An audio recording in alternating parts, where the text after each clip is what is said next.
朝起身，發覺南京嘅樹又黃咗啲啦。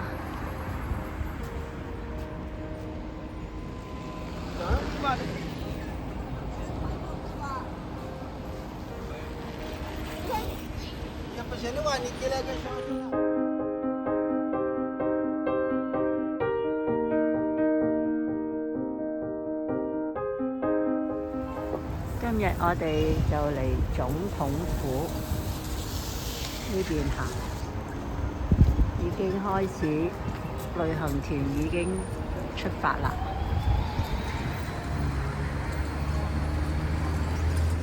1912呢一區話夜晚嚟行都好熱鬧嘅，呢邊都係食嘢飲嘢嘅地方。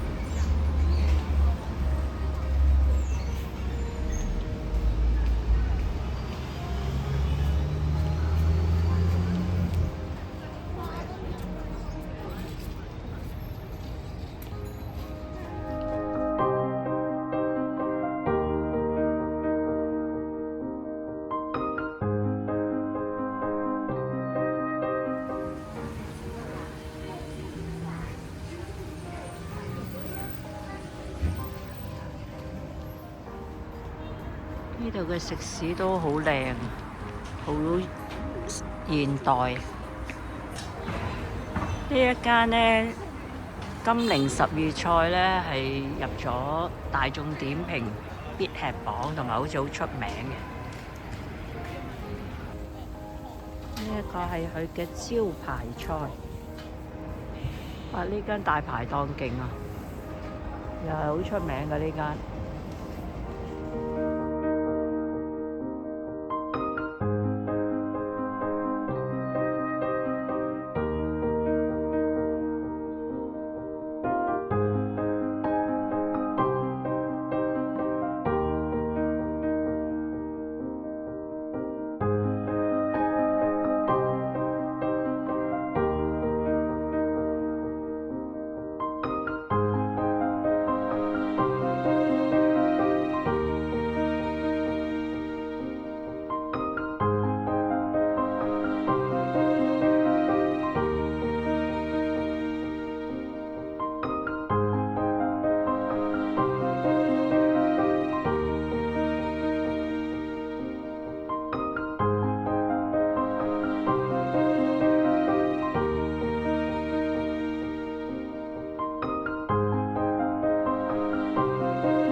呢一區呢係我覺得真係幾有特色嘅，除咗佢嘅房屋係民國時期留低落嚟㗎啦，而家改晒係食肆啦。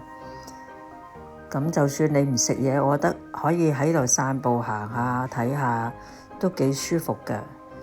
咁當然你可以幫襯啦，咁多食肆有咁多間，總有一間啱你嘅心水嘅。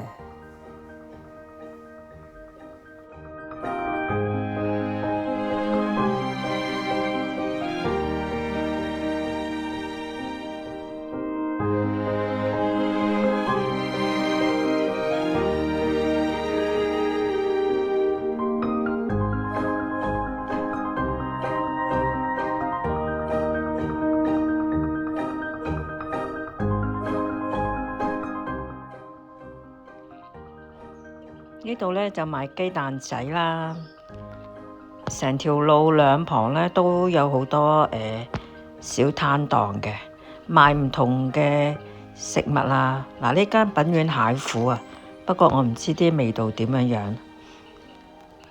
咁一路你睇到啦，嗱，又有剪紙啦，有賣梅花糕啦，仲有好多好多唔同類型嘅嘢啊，小飾物啊都有嘅。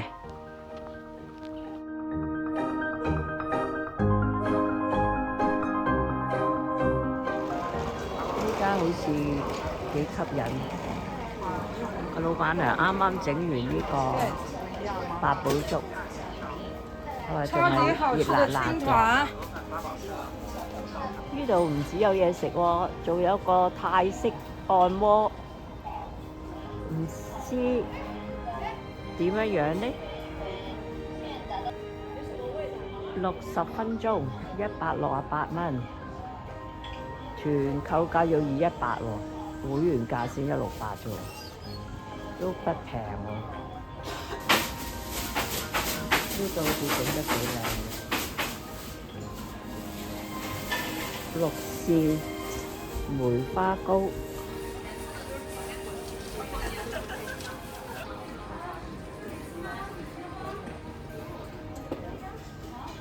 成間賣茶，30茶。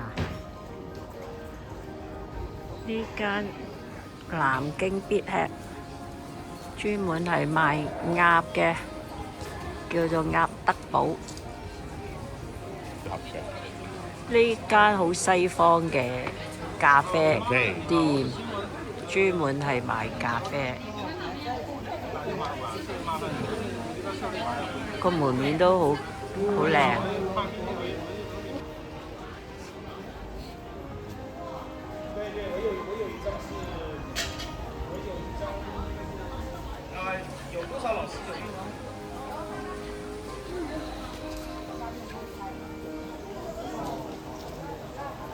都有好多呢啲小攤檔賣飾物嘅。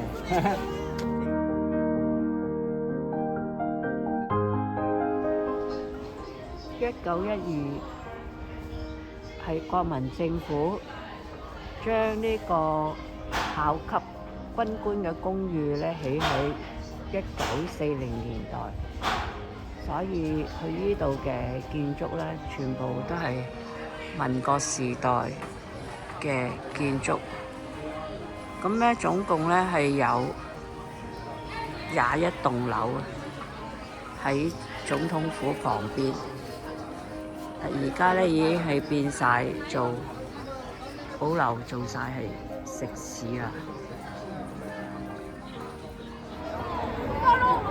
呢個係總統府嘅正門入口，但係呢度唔賣飛嘅，賣飛入去咧係側門，喺度裏邊咧影唔到呢個正門嘅，係閂咗。我哋就進入咗總統府嘅入口呢個位置。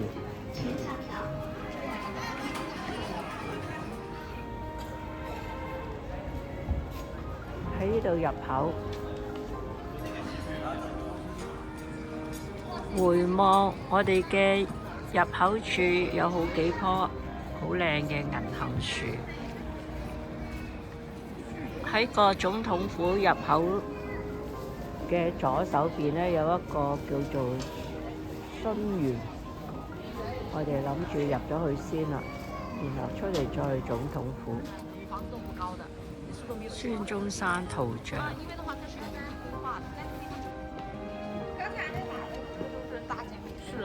行入去殉園裏邊有個湖，呢個湖雖然唔係好大，但係都幾靚。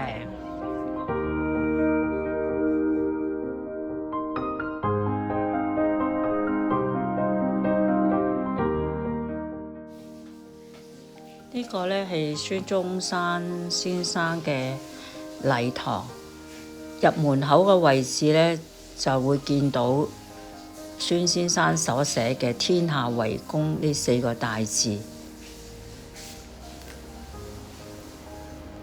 相信呢4個字應該係佢嘅真跡嚟嘅。咁總統府咧，你會睇到有好多團隊啦，包括學生啦，都會過嚟呢一度參觀嘅。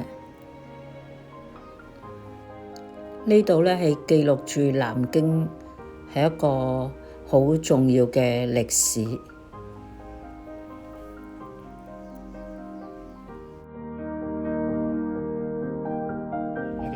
呢個係總統府嘅會客室。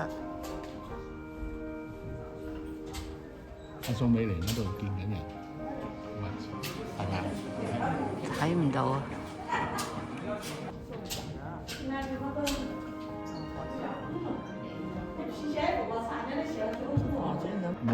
呢度咧係另外一個總統府嘅會客室。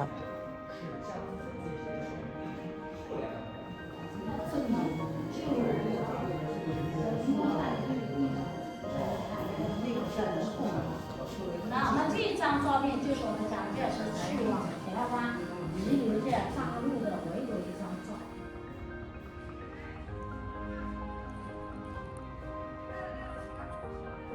總統府防空洞，呢個防空洞咧應該有2層嘅，3層。由總統府嗰度大概行9分鐘，就會嚟到呢個比盧寺啦。入嚟比盧寺最出名嘅呢個銀杏樹。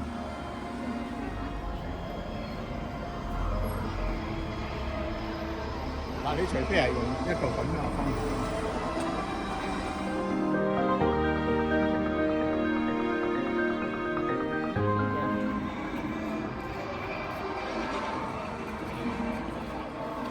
比盧寺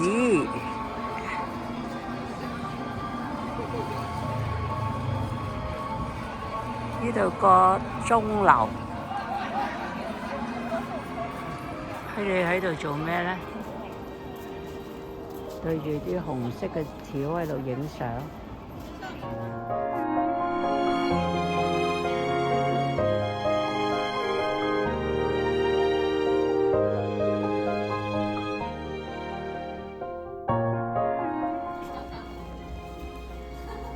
有啲小佛像，神態都好得意。